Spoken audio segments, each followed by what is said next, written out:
स्वास्थ्य के साथ कब तक होता रहेगा खिलवाड़? क्या कोई ध्यान देगा इस तरफ, या फिर चांदी लूटने में मस्त है कुछ डॉक्टर और कुछ अवैध लैब वाले? आप सोच रहे होंगे कि मैं ये क्या बात कर रहा हूं। अवैध लैब, जी हाँ, बीकानेर जिले में 170 लैब ही रजिस्ट्रेशन है। हमारे पास वो पूरी लिस्ट है।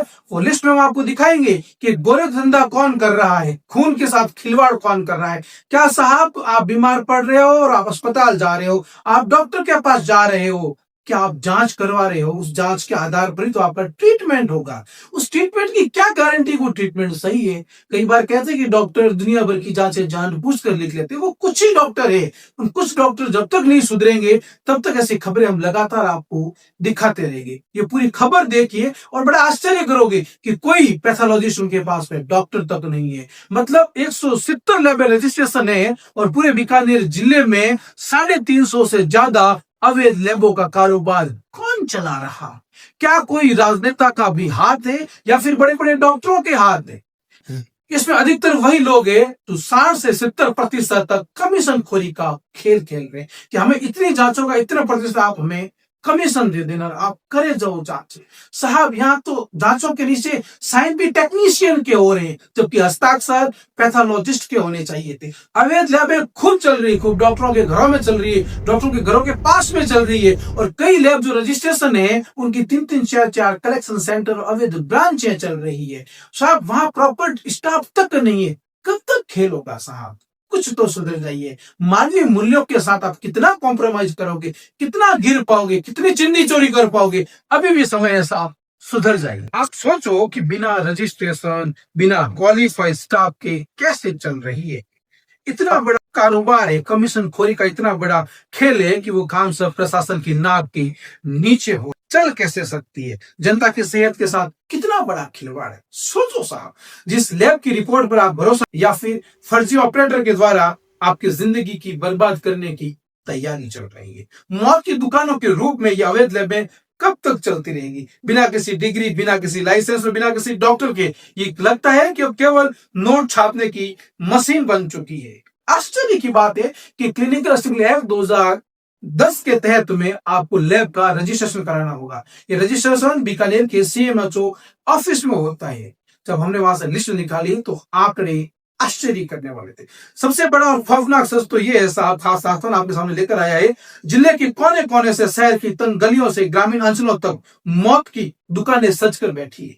जनता की गाड़ी कमाई और उनकी सांसों से खिलवाड़ करने वाले ये अवैध सेंटर्स की अब खैर नहीं है, क्योंकि जल्द बड़ा एक्शन भी होगा। हम केवल खबर दिखाते नहीं है, खबर का असर भी करवाते हैं। समय लग सकता है, लेकिन उन लोगों को हम उठाएंगे नींद से, वो लोग जागेंगे। समय लग सकता है। और आप सब लोग इस वीडियो को शेयर ज्यादा करोगे तो निश्चित तौर पर मैं आपसे वादा करता हूं, ये दुकानें बंद हो जाएगी। दुकानें मतलब अवैध दुकानें। बीकानेर की जनता अब और कितना धोखा खाएगी साहब? अब तो बस करो। खास राजस्थान ने पूरे प्रूफ के साथ ये खबर आपको दिखाई है। अगर आपके घरों के आसपास आपको लग रहा है कि इस प्रकार की अवैध लैबें चल रही है, तो आप हमारे मोबाइल नंबर 8058735000 पर भी हमें वीडियो मैसेज भेज सकते हैं, उनके स्क्रीनशॉट भेज सकते हैं। ये लैब चल रही है, ये जांच चल रही है। अब वक्त आ गया है इन अवैध लैबों के काले धंधे को उखाड़ फेंकना। आपकी पैथोलॉजी रिपोर्ट असली है या फिर महज एक धोखा? प्रशासन सोया है। फर्जी लैब का वे सामाजिक का काला सच आपके सामने है। सीएमएचओ ऑफिस क्या इनकी ऑडिट करता है?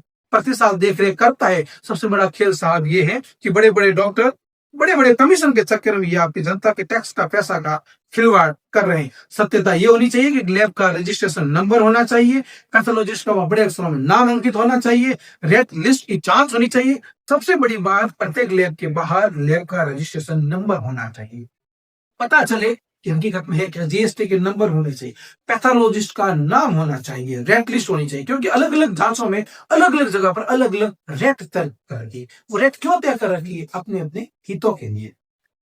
अक्सर बड़े अक्षरों में ये चीजें लिखी हुई होनी चाहिए। एक्शन होगा, सिर्फ ताला लगाकर तीसरी नहीं करनी है साहब, लगातार आपको वहां जांचें करनी, क्योंकि अब आपकी जवाबदेहिता को तय करने का समय आ चुका है। इसमें एक ज्वाइंट कमेटी बननी चाहिए जिसमें सीएमएचओ ऑफिस के अधिकारी हो, पुलिस के अधिकारी हो, तहसीलदार एसडीएम हो सकते हैं, प्रशासन के लोग होने चाहिए, पुलिस के अधिकारी, सीआई डिप्टी रैंक के अधिकारी होनी चाहिए। एक ज्वाइंट कमेटी बनाकर छापेमारी करे, तब जाकर ये चीजें सुधर सकती है। सबसे बड़ा सवाल साहब ये है कि इतने बड़े डॉक्टर अवैध लैबों के नाम पर, कई पीबीएम के तो सरकारी बड़े बड़े डॉक्टर हैं जिन्होंने अपने घरों के पास में कमीशन खोरी के खेल के चक्कर में साहब ये दुकानें खोल रखी है। बड़ा टैक्स चोरी हो रहा है।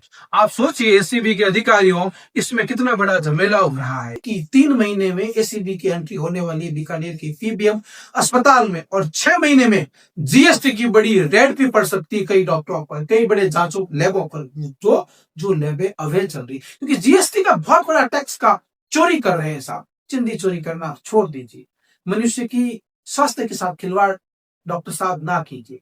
कुछ ही डॉक्टर ऐसा कर रहे हैं, और जो 99% धरती पर भगवान के रूप में जिन डॉक्टर को मानते हैं वो डॉक्टर भी बदनाम हो रहे हैं साहब। उनके लिए तो कम से कम अपने पैसे के लिए थोड़ा ईमानदारी से काम कर लीजिए, नहीं तो खबर तो लगातार हम आपको दिखाते रहे।